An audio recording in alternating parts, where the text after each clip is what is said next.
Salut les KT, j'espère que vous allez bien. On se retrouve dans cette vidéo pour parler de Boruto avec le chapitre 60 qui va apparaître dans un mois, c'est-à-dire le 20 juillet 2021. Vous souhaitez avoir des informations supplémentaires ou complémentaires en rapport avec le futur chapitre de l'œuvre Boruto, comme des informations inédites ou encore des images exclusives, n'hésitez pas à rejoindre mon serveur Discord Manga News, le lien est dans la description. Vous pourrez parler avec ma communauté et moi-même tout en participant à différents concours en rapport avec le manga pour remporter différents lots, comme des tomes manga en rapport avec Dragon Ball Super, Boruto, Naruto, One Piece, SNK ou encore des figurines sur les différentes œuvres. On a du Dragon Ball derrière moi, mais il peut y avoir aussi du One Piece, comme par exemple une figurine en rapport avec le personnage de Ace ou Luffy. Donc n'hésitez pas à nous rejoindre sur Discord pour participer à ces différents concours. Ils sont gratuits, il faut juste suivre les conditions. Si tu souhaites me soutenir, n'hésite pas à liker et donner ton avis en commentaire par rapport aux propos que je vais citer dans cette vidéo. Ça ne coûte rien et ça me fera extrêmement plaisir. Si tu es nouveau, n'hésite pas à t'abonner, surtout si tu aimes la chaîne. Il est temps de rentrer dans le vif du sujet concernant cette vidéo et on va démarrer avec le premier thème, les capacités actuelles de Naruto après avoir perdu Kurama. Pour commencer à éplucher les différentes théories en rapport avec les capacités de Naruto, on va commencer par celle-ci, celle où Naruto pourrait maîtriser le Mokuton. Alors il faut savoir que dans Naruto Shippuden, Yamato avait très clairement expliqué que quelqu'un maîtrisant le Doton et le Suiton pouvait mélanger ces deux éléments afin de créer du Mokuton. Pour Naruto, maîtrisant les 5 éléments dont le Suiton et le Doton, créer du Mokuton, c'est facile. Alors certes, je suis d'accord, ce n'est pas du Mokuton génétique de pur sang comme Hashirama, c'est un Mokuton créé artificiellement suite à deux éléments, un peu comme Yamato. Mais il ne faut pas oublier quelque chose, c'est que Naruto a aussi reçu quelques cellules en rapport avec Hashirama, ce qui peut lui faire créer très clairement du Mokuton de façon génétique, un peu de façon naturelle. Maintenant, est-ce qu'il peut réellement employer cette technique-là ou cette capacité-là en termes d'éléments? Ça reste à voir dans la suite du manga Boruto, mais je pense que dans la suite de l'œuvre, on verra plus Naruto utiliser le mode ermite. Et oui, on peut faire la transition directement avec une capacité qui est fondée, celle du mode ermite concernant Naruto. La dernière fois qu'on l'a vu, c'était dans le film The Last, au moment où Naruto a mis une sacrée droite à Toneri. Mais depuis, on n'a jamais vu Naruto réutiliser le mode ermite. À chaque fois dans le manga Boruto ou dans l'anime, c'est comme vous voulez, il n'utilisait que Kurama pour les différentes situations. Ce qui est bien dommage, mais ça montre aussi la dépendance de Naruto à utiliser Kurama. Le fait de l'avoir perdu, Naruto va devoir se réinventer avec ses capacités de base, dont le mode ermite. Il y a deux choses très importantes à aborder avec le mode ermite de Naruto. Est-ce qu'il peut aller au-dessus de la perfection? Car souvenez-vous, face à Pain et même face à Toneri, on l'avait clairement vu, Naruto le maîtrise à 100%, et même dans le film The Last, comme je le disais, il a défoncé Toneri en un seul coup de poing avec ce mode ermite. On peut le dire, il avait encore perfectionné, il l'a fait encore évoluer de façon de plus en plus attentive afin que le mode ermite de Naruto soit vraiment efficace. Mais pour le coup, après avoir vu Kajin Koji utiliser le mode ermite face à Jigen, est-ce qu'on peut se demander si Naruto n'est pas encore capable de franchir un cap pour devenir de plus en plus fort avec ce mode ermite? Certes, même si Naruto possède le mode ermite, c'est qui lui permet de rester le numéro 1 parmi tous les autres shinobi et qui permet à Sasuke d'être toujours numéro 2, le problème c'est que Naruto avec son mode ermite, face à des adversaires tels que Code, Eda, Daemon ou des Ototoki, cela ne suffira pas. On l'a vu avec le mode Kurama, c'était déjà très limite face à Ishiki, il a même dû utiliser le mode Baryon, ce qui a failli lui coûter la vie et qui a coûté la vie à Kurama. Alors est-ce que le mode ermite est capable de tenir tête à un Ototoki ou un adversaire tel que Code? Malheureusement non. Ensuite, il y a d'autres théories qui n'ont pas lieu d'être, mais pourtant la communauté n'arrête pas de le répéter. Naruto peut utiliser le mode Rikudo ou le chakra des autres bijoux. Alors je vais te calmer directement, et ça a été expliqué par Kishimoto au travers de nombreuses interviews. Naruto ne peut plus utiliser le mode Rikudo pour une seule et même raison précise.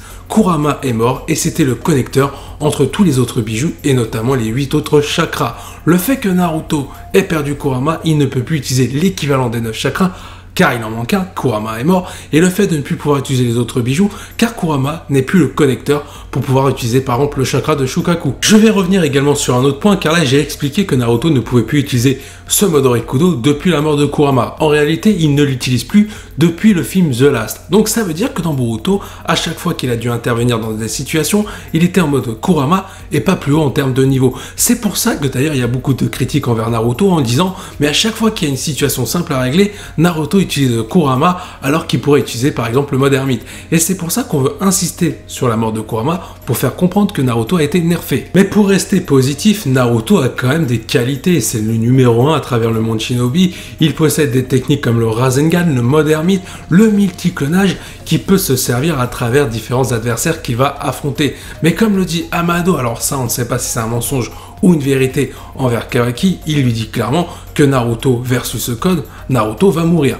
Pour le coup, il est très intéressant de voir ce que ça va donner le prochain combat de Naruto et est-ce qu'il va vraiment surmonter la perte de Kurama. Car comme on l'a vu dans le manga, c'est passé un peu à la trappe cette mort de Kurama et peut-être que Naruto va vraiment réaliser l'importance de Kurama en le perdant. Imaginez un combat où Naruto dit « Allez, on y va Kurama » et là il se retourne, il n'y a pas Kurama. Et là, ce serait un choc psychologique assez violent. On passe au second thème de cette vidéo, un potentiel combat entre Naruto et Code. Souvenez-vous, lors de ma vidéo précédente qui parlait du personnage de Daemon et de Sasuke, j'avais prévu, ou théorisé plutôt, un combat entre ces deux-là. Et évidemment, Code étant le chef de la Team Kara Full Cyborg, la nouvelle équipe, ce serait très intéressant de voir affronter Naruto, le chef de l'équipe 7 d'origine.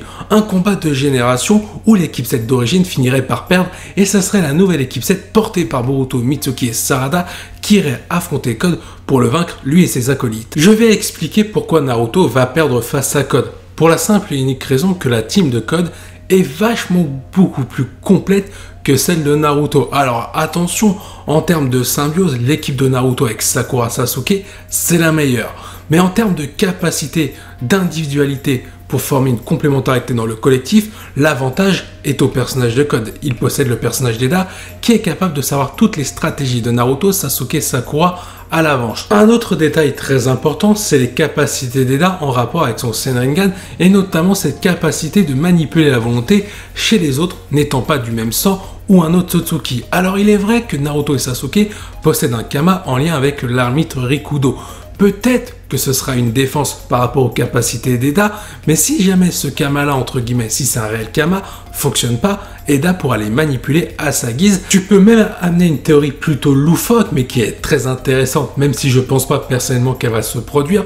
L'équipe 7 de Naruto, Sasuke, Sakura, sous l'emprise de la capacité d'Eda, et qui se retourne contre le monde Shinobi, et Boruto, Mitsuki, Sarada, la nouvelle équipe 7, aurait pour objectif de les arrêter afin de leur faire retrouver la raison. Ce serait hyper symbolique et très intéressant, mais est-ce que Kishimoto aura entre guillemets les cojones de faire ça? Maintenant, pour revenir précisément au combat individuel entre Code et Naruto, regardons les capacités de l'un et de l'autre par rapport au vainqueur qui pourrait y avoir si c'était un combat 100% équitable. Le problème, c'est que Naruto en mode Kurama s'est fait exploser la tronche, on l'a vu encore dans l'animé, face à Jigen. Et on sait que les cyborgs d'Amado, dont Code, sont plus forts que Jigen.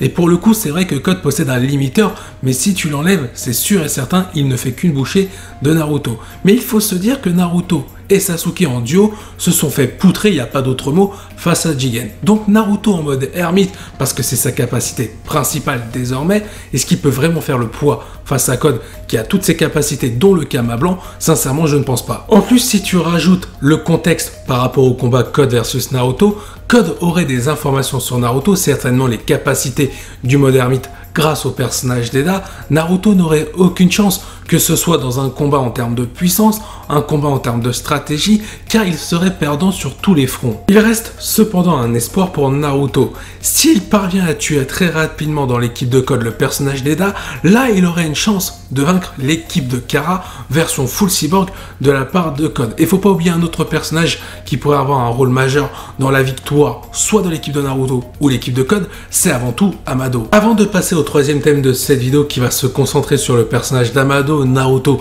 et Kawaki, je vais me concentrer sur des commentaires qui ont été faits sur mes dernières vidéos par rapport à l'apparence de Daemon, Code et Eda. Beaucoup de personnes d'entre vous, et je peux les comprendre, mais malheureusement certains, les neurones ne fonctionnent plus.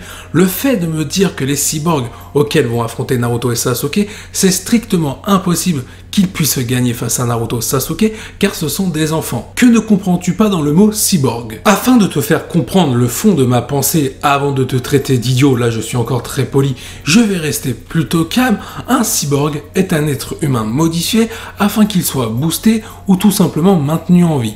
Dans le cas des cyborgs d'Amado, ce sont des êtres humains à la fois gardés en vie, mais surtout boostés par rapport à leurs capacités. Kajin Koji avec son mode ermite. Là j'en vois certains, ils commencent à trouver des arguments pour essayer de m'énerver sur le fait qu'il n'y a aucun rapport avec le personnage de Code, Eda et Daemon. Juste avant, je t'ai dit qu'un cyborg, c'était un être humain modifié pour le maintenir en vie également. Est-ce que tu as déjà vu un cyborg, honnêtement, même dans l'univers de Dragon Ball, en train de vieillir s'il n'avait pas cette capacité-là? Eda, Code, Daemon ont été créés il y a de ça des années. Alors pour le personnage de Code, on peut se poser la question, car on voit qu'il était enfant à la même période que Kawaki, mais Eda et Daemon, on sait qu'ils sont plus vieux que Kawaki, et ce sont des cyborgs qui n'ont pas vieilli car ils ont été désactivés pendant un laps d'années, et durant ce temps-là, ils étaient dans une stase, une espèce de chambre, afin de leur maintenir leur niveau. Autre point très important que j'ai envie de dire, et ça ce sont des personnes pour moi qui n'aiment pas le manga Naruto de base, je parle de l'univers tout inclus avec Boruto également, le fait qu'on me dise oui mais Daemon il a une gueule d'enfant, il peut pas gagner face à Naruto ou Sasuke, c'est pas possible, Code c'est pareil. Bah Obito quand il faisait le con dans Naruto Shippuden, ça t'a pas posé problème qu'à la fin il fasse une dinguerie par rapport à la 4ème grande guerre ninja? Là je te sens pas bien, je te sens à moitié KO et je vais t'en remettre un petit coup, une petite droite, ce qui va certainement t'énerver et tu vas vouloir m'insulter. Le fait qu'on me dise aussi que l'univers de Boruto, donc le manga, je parle pas de l'univers Naruto, est devenu trop moderne, trop technologique avec les cyborgs. Les premières phrases du manga Boruto, c'était tout simplement que cet univers se voulait moderne dans l'air du temps et qu'il ne voulait plus ressembler à celui de Naruto et que la place de la technologie était beaucoup plus importante qu'à l'époque de Naruto Shippuden. Donc l'univers a été posé, si tu n'aimes pas cet univers-là, tu ne peux pas aimer le manga Boruto. Kishimoto a été très honnête dès le début. Je sais, c'est très dur ce que je suis en train de te dire, mais Code, qui peut gagner face à Naruto par rapport aux capacités et le contexte qui a été développé dans le manga Boruto de la part de Kishimoto au travers de différents personnages, l'évolution de Naruto, l'évolution de Code, bah malheureusement ça reste très possible que Naruto finisse par perdre face à Code. Bien, il est temps de passer au troisième thème de cette vidéo, la disparition de Naruto. Ça tombe bien, vous étiez en arrêt cardiaque depuis mes derniers arguments que j'ai cités précédemment. Là, une bonne bouffée d'oxygène, ce sera très bien, malgré une personne qui avait fait un commentaire en rapport avec cette théorie que j'avais déjà expliquée sur Discord ou en privé, je ne sais plus, par rapport au fait que Naruto pourrait disparaître à cause de Kawaki. L'argument de la personne c'était oui, Naruto qui perd face à Code et qui se fasse enlever par Kawaki car Kawaki veut protéger Naruto et le garder égoïstement, ce serait un manque de respect pour Naruto. Bah si tu veux aller regarder Titeuf, c'est par là-bas, mais Naruto c'est un autre manga. Car oui, pour moi, ce type de personne-là, c'est né con et ça le restera jusqu'à sa mort. Car à partir du moment où tu me sors un argument comme ça, soit le mec ne connaît pas l'œuvre de Naruto de base et ensuite le manga Boruto, donc tu ne peux plus le défendre. Mais je vais vous expliquer ma théorie. Le fait que dans le chapitre 1, Kawaki dise à Boruto qu'il va envoyer celui-ci rejoindre le 7ème Hokage, ça veut dire que Kawaki connaît le sort de Naruto. On ne sait pas s'il est mort, s'il a été kidnappé ou pas. Mais sur les derniers chapitres, depuis le chapitre 56, 57, 58 et le dernier en date 59, Kawaki a dévoilé son obsession à vouloir protéger Naruto et il est même prêt à acquérir le Kama, à le récupérer, peut-être par l'intermédiaire d'Amado qui a fait la proposition, comme par hasard, mais peut-être le fait de voir Naruto en véritable danger face à Code et sur le point de se faire tuer, Kawaki va perdre le contrôle sur lui, va devenir totalement taré et va vouloir kidnapper grâce à son Kama Naruto pour l'envoyer dans une autre dimension. Ce ne serait pas déconnant sur le fait que Kawaki veut garder le bonheur et non revivre le cauchemar de son enfance. Je vous le dis très clairement, lors du chapitre 1 ou de l'épisode 1 de Boruto, le village de Konoha est détruit, mais pas par Kawaki, et je suis sûr que ceux qui l'ont détruit, c'est soit Amado ou encore les cyborgs Code, Eda et Daemon. Kawaki, en réalité, l'erreur qu'il a fait, c'est de prendre Naruto au monde Shinobi qui en avait réellement besoin. Et l'objectif de Boruto, c'est de récupérer Naruto pour qu'ils aient à nouveau cet atout majeur afin de combattre Code, Eda et Daemon. Et Kawaki serait la clé pour sauver ce fameux monde Shinobi. Ce qui est très important à remarquer lors du chapitre 1, c'est qu'on voit un Kawaki lever le bras avec le Kama pour montrer la force qu'il a acquise grâce à cette marque face à Boruto. Et on a un Boruto qui dit clairement que lui, il restait un shinobi, ce qui fait écho au dernier chapitre avec les paroles de Boruto et sa leçon de morale à Kawaki, que pour être un shinobi, il faut développer son chakra et pour cela, il faut s'entraîner. À ce moment-là, on retrouve une opposition de mentalité entre Kawaki et Boruto. Souvenez-vous, dans le chapitre 58, Kawaki a fini par avouer et admettre qu'il était dépendant au Kama, la force qu'il avait perdue. Boruto lui explique que lui, il est dépendant de son chakra, de son entraînement, de la force qu'il a acquise, mais qu'il ne peut pas la perdre, car c'est lui qui la possède et c'est lui qui l'a acquérie. Et comme par hasard, dans le chapitre 1, on a cette même opposition par rapport au dialogue entre ces deux personnages, et surtout des symboles, comme je l'ai dit précédemment, Kawaki qui montre son bras avec le Kama, et un Boruto qui semble affûté, prêt à le combattre avec ses valeurs de shinobi. Et là, on peut faire un constat très intéressant, c'est que l'objectif de Boruto et Kawaki, c'est le même. Boruto veut protéger le monde shinobi, tout comme Kawaki, sauf là où ça dévie un petit peu son objectif, c'est qu'il est plus précis et qu'il veut protéger Naruto en plus du monde shinobi. Mais s'il faut faire un choix, protéger Naruto ou le monde shinobi, quitte à perdre Naruto, Kawaki prendra le risque de laisser le monde shinobi et de protéger Naruto. Et c'est donc dans les actions de Kawaki qu'elles sont différentes par rapport à celles de Boruto. Faut pas oublier aussi la psychologie d'Amado qui pourrait avoir une influence sur la mentalité de Kawaki. Amado connaît toutes les faiblesses en rapport avec l'enfance de Kawaki et il va jouer là-dessus en insistant sur le fait que Naruto foutu de dépêche par rapport au Kama, car Naruto quand il va affronter Code, il va mourir. Donc si tu veux le garder en vie, récupère le Kama, je te le fais, là je te fais un petit papier, je te fais une ordonnance, et hop, tu ressors de la boutique, tu as le Kama.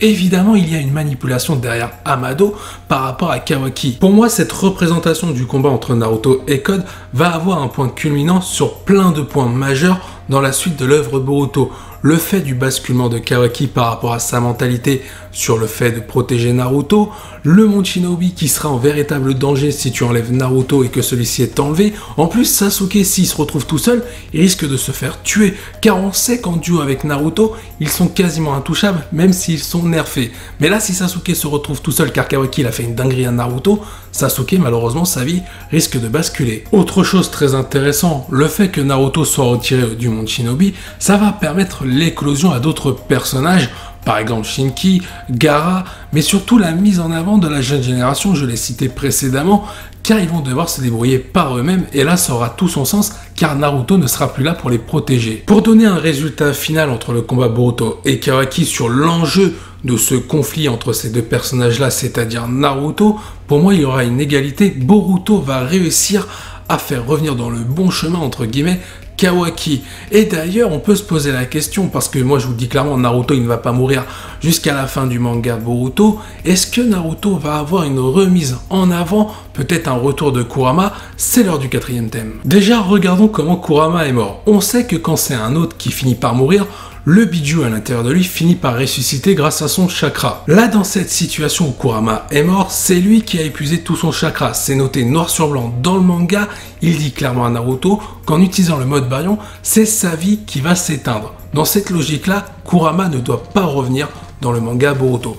Cependant, je pense que Kishimoto fera un brin de fin de service pour faire revenir le biju de Naruto à la toute fin du manga Boruto. Un scénario comme ça permettrait à Boruto, donc le personnage principal de son œuvre, d'être mis en avant pendant que Naruto est mis sur le côté. Et à la fin du manga, pour faire plaisir à tous les lecteurs de Naruto et de Boruto, on aurait un Boruto qui a surpassé Naruto avec le mode Baryon à l'époque, et un Naruto qui va récupérer ses capacités d'antan avec Kurama pour que Boruto et Naruto soient peut-être au même niveau ou Boruto légèrement devant. Ça permettrait d'avoir un Naruto de haut niveau, tout comme un Boruto, tout le monde est content. Car il est vrai que le mode Baryon dans le manga Boruto a été trop peu exploité, on peut même dire sous-développé, pour qu'on en ait assez et qu'on soit satisfait. Peut-être que dans l'anime, on aura beaucoup plus de scènes avec Naruto mode Baryon face à Ishiki. Ça, je ne crains pas le pire par rapport à ça. Je pense qu'ils feront le boulot.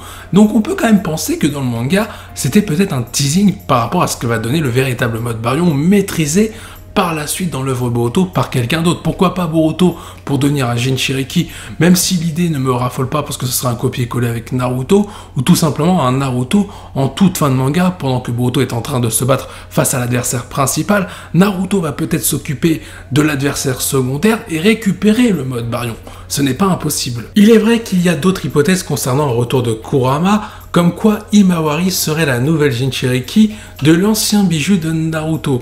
Pourquoi pas? Maintenant j'ai un problème, est-ce que Kishimoto ira dans ce développement-là? Il a quand même beaucoup de points à développer. L'évolution de Sarada, Mitsuki par rapport à son arc et son pouvoir, l'évolution de Boruto, la relation entre Boruto et Sasuke, la relation entre Sasuke et Sarada, et plein d'autres choses, notamment les antagonistes. Alors est-ce qu'il aura le temps de développer ces points-là, qui seront peut-être pas nécessaires dans le manga, mais peut-être plus développé dans l'anime? La question se pose. Pour donner mon avis personnel concernant le retour de Kurama, sincèrement, dans la logique des choses, si tu respectes la cohérence du manga Boruto, pour moi, Kurama ne doit pas revenir.